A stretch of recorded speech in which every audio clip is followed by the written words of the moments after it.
세계 최고 두뇌 최대 부호 성공 집단을 탄생시키는 유대 솔로몬 탈무드 제158장 토라의 진리가 있다.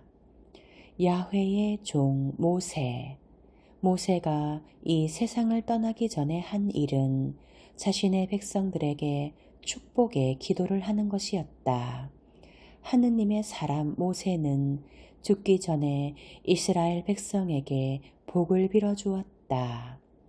이후에 이스라엘인 전원을 향해 축복과 각 부족 개개인에게 말한 축복이 계속된다. 그 긴 일생 동안 모세에게는 여러 호칭이 주어졌으며 죽음을 눈앞에 두고 하느님의 사람으로 불린다. 이렇게 불린 것은 모세와 신과의 관계를 역설한다기보다는 모세는 신의 사람, 결국 인간이라는 사실을 강조하고 싶었던 것은 아닐까. 모세에게 지금이란 신을 보다 가까이에서 모시며 이 속세를 떠나 영원한 세계로 여행하려고 하는 때인 것이다. 그러나 모세는 다음 세상에서 신을 섬기기 위해 스스로를 안정시키며 마음의 준비만을 하고 있지는 않았다. 이때에도 모세의 관심은 이스라엘인들을 축복하는 일에 있었다. 신의 영혼을 머금은 신성한 모습이었지만 모세는 최후의 순간까지 인간다운 인간이었다. 모세는 이스라엘 백성들을 축복할 때 예전에 야곱이 죽기 직전 자식들에게 축복한 것처럼 전통에 따라 부족별로 그 부족 고유의 역사와 성격을 고려해 가면서 축복을 하였다. 모세는 축복을 마치고 마지막으로 한 번 더 자신의 생애를 걸고 이스라엘 백성을 이끌고 당도하려 했던 약속의 땅. 하지만 이제 자신은 갈 수 없게 된 그 땅을 보기 위해서 느보 산으로 올라갔다. 토라는 이때 모세가 어떤 기분이었는지 전혀 기록하고 있지 않다. 과연 모세는 눈앞에 펼쳐진 약속의 땅을 멀리서 바라보는 것만으로도 만족했을까? 또 그 약속의 땅은 과연 그의 마음에 들었을까? 혹은 자신이 그 땅에 갈 수 없게 됨을 두고 고민하지는 않았던 것일까? 토라에서 이 같은 의문에 대답해 주는 부분은 보이지 않는다. 모세가 모압 광야에서 여리고 맞은편에 있는 느보산 봉우리에 오르자 야훼께서 그에게 온 땅을 보여주셨다. 단에 이르는 길르앗 지방, 온 납달리와 에브라임과 므낫세 지방, 서쪽 바다에 이르는 온 유다 지방, 네겝과 종려 도시 예리고 골짜기의 분지를 소알에 이르기까지 보이시며 신명기 34장. 이 얼마나 함축적이고 훌륭한 여정인가. 이것으로 모세는 그의 뇌리에 약속의 땅 전부가 영원히 사라지는 일 없이 각인되어 평안 속에 이 세상을 떠날 수 있었다. 야훼의 종 모세는 그곳 모압 땅에서 야훼의 말씀대로 죽었도다. 신명기 34장 5절. 랍비들은 이 부분에 대해 모세는 성스런 입맞춤, 다시 말해 신의 입맞춤에 의해 죽었다고 해석하고 있다. 모세가 전혀 고통을 느끼지 않고 평안 속에서 죽을 수 있었던 신의 입맞춤이란 이때 모세의 눈앞에 펼쳐진 이스라엘 땅의 광경이었던 것이다. 성지 이스라엘의 추억을 마음속에 담으며 영원한 세계로 여행을 떠난 유대인 지도자는 모세 한 사람뿐만이 아니다.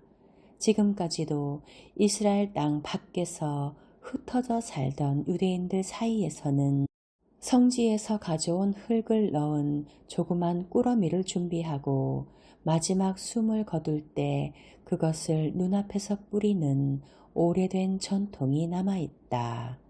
이스라엘 땅의 광경은 성지에서 멀리 떨어진 유대인에게 있어서도 생사와 관계없이 언제나 마음을 위로해 주었다. 유대인 가정에서는 늘 성지 그림이나 자수가 장식되어 있으며 벽의 일부가 페인트로 칠해지지 않은 채 예루살렘의 멸망을 슬퍼함과 동시에 그것을 기억하게 하는 존재로서 남아있다. 뿌린 대로 거두리라. 이상한 저녁 초대. 솔로몬 왕이 이스라엘을 다스릴 때 예루살렘에는 이스라엘에서 가장 부유한 사람이 살고 있었다. 그의 이름은 밥시였다. 그는 굉장한 부자이기는 해도 매우 악하고 인색했다. 그는 종들과 노예들을 학대하고 닭이 우는 새벽부터 밤늦게까지 뼈 빠지게 일을 시켰다. 그러고도 그는 매우 인색했기 때문에 종들에게 먹을 음식을 충분히 주지 않아 그 종과 종의 아이들은 늘 굶주림에 시달렸다. 결국 그는 온 이스라엘의 악명을 떨쳐 밥씨같이 인색하다 라는 말이 유행하게 되었다. 또 어떤 사람들은 밥씨같이 악하다 라고 말했다. 그의 노랭이 같은 행태에 대해서는 많은 이야기들이 쏟아져 나왔다. 예를 들면 그가 결혼하지 않은 이유는 아내와 자녀들을 부양하지 않기 위해서라는 이야기까지 돌았다. 또 한 번은 그의 동생이 밥씨의 집에 와서 식사를 같이 하는데 그날 동생이 먹은 식량의 손실을 보충하기 위하여 종들과 노예들에게 음식을 주지 않았다는 이야기도 돌았다. 언젠가 굉장한 기근이 발생한 적이 있었다. 의로운 부자들은 곳간을 열고 가난한 사람들에게 양식을 나누어 주었다. 그러나 밥씨는 곳간을 굳게 잠그고는 자물통을 더 달아놓았다. 심지어 그는 자기 집안 사람들에게도 양식을 적게 주었다. 그러고는 아주 높은 값으로 곡식을 팔아 굉장한 이익을 남기기도 했다. 그랬기에 그 어려운 시기에도 그의 재산은 불어났다. 밥씨의 이런 행동 때문에 사람들 사이에는 원성이 일게 되었고 급기야 이 이야기가 솔로몬 왕에게까지 들리게 되었다. 현명한 솔로몬 왕은 밥씨에 대한 모든 이야기를 듣고는 매우 화가 나서 계책을 세웠다. 그는 궁정 대신을 시켜서 자기와 함께 식사를 하자고 초청장을 보냈다. 밥씨는 왕과 식사하는 영예를 얻게 되어 몹시 기뻐했다. 그는 자만감에 가득 차서 다음과 같이 생각했다. 내가 왕의 눈에 들었는가 보다. 나의 적들이 내게 이런 행운이 찾아온 것을 안다면 얼마나 분해할까. 밥씨는 하루 종일 먹지도 않았다. 그는 왕이 베푼 식탁에 있는 음식을 조금이라도 많이 먹을 목적으로 배를 비우고 왕궁에 갈 요량이었던 것이다. 밥씨가 왕궁에 도착하자 궁정 대신이 의전 관계로 그를 따로 불러 말했다. 왕께서는 오늘 밤 당신과 단 둘이 식사하실 것입니다. 그러므로 당신이 왕과 함께 식탁에 앉을 때 다음과 같은 규칙에 따라 행동하시기 바랍니다. 당신은 내가 말하는 대로 해야 합니다. 그렇지 않으면 왕께서 화를 내실 것입니다. 왕께서 만약 노하시면 당신께 화가 미칠 것입니다. 당신이 말하는 대로 하겠소. 밥씨는 약간 놀란 표정으로 대답했다. 궁정 대신은 말했다. 무엇보다도 먼저 당신은 왕에게나 시종들에게나 어떤 것도 요청해서는 안 됩니다. 두 번째로 당신은 무슨 일이 일어나는 것을 보든지 질문을 하거나 불평을 해서는 안 됩니다. 마지막으로 왕께서 당신이 식사를 맛있게 했느냐고 물으시면 비록 그렇지 않았다고 할지라도 아낌없이 찬사를 보내야 합니다. 자, 이제 내게 이 규칙을 지키겠다고 약속하십시오. 약속하지요. 라고 밥씨는 약간 불안한 마음으로 말했다. 좋습니다. 이제 식사 시간까지는 1시간이 남았으니 내가 부를 때까지 다른 방에서 기다려 주십시오. 그러고 나서 궁정대신은 밥씨를 어떤 방으로 안내했다. 그곳에는 궁정의 부엌으로 통하는 문이 나 있었다. 밥씨는 인내심 있게 기다리는 동안 열린 문을 통하여 왕과 자기를 위하여 나올 맛있는 음식이 요리되는 광경을 보았다. 고기와 다른 요리를 할 때 나오는 맛있는 향내가 그의 코에 와닿았다. 그는 하루 종일 아무것도 먹지 않았기 때문에 몹시 배가 고팠고 이제 음식 냄새를 맡게 되니 군침이 돌았다.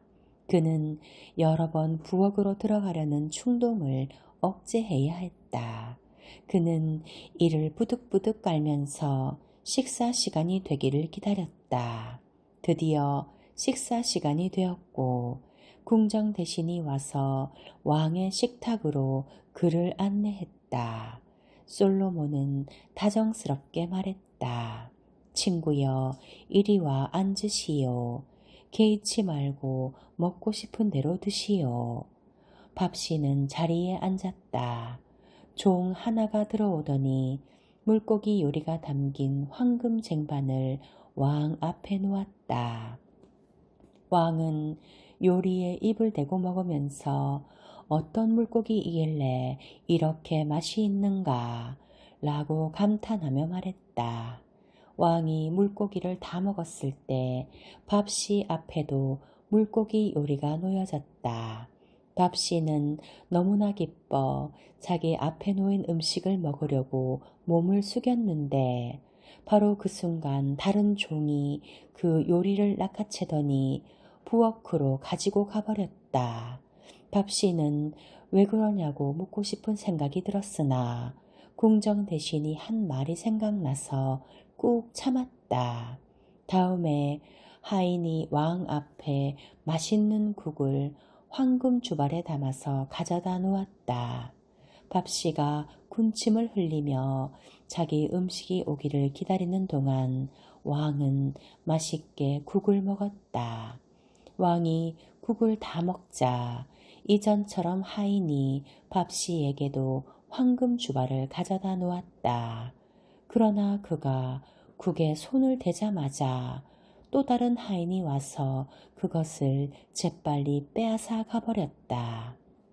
그 다음에 고기 요리도 또 다른 요리들도 마찬가지였다. 밥씨는 이제 배도 고프고 약도 오르고 하여 거의 미칠 지경이었다. 그는 하인들에게는 원망의 눈초리를 보냈지만 왕에게는 아무 말 없이 빙긋 웃을 수밖에 없었다. 배고픈 밥씨에게는 식사가 결코 끝나지 않을 것만 같았다. 솔로몬 왕은 정중하게 물었다. 나는 식사가 당신 입맛에 맞았기를 바라오.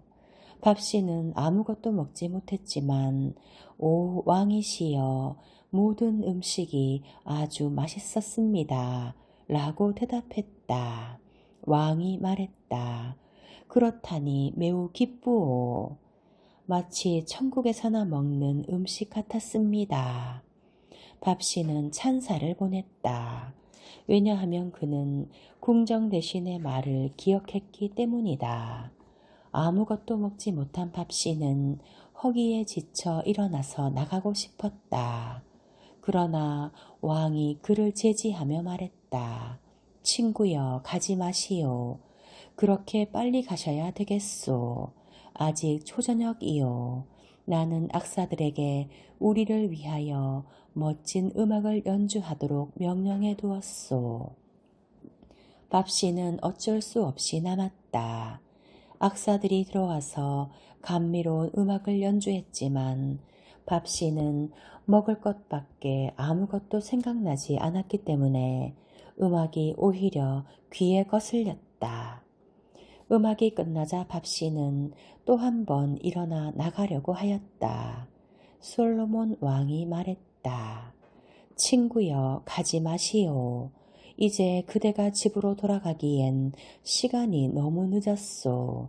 오늘 밤에는 궁궐에서 자도록 하시오.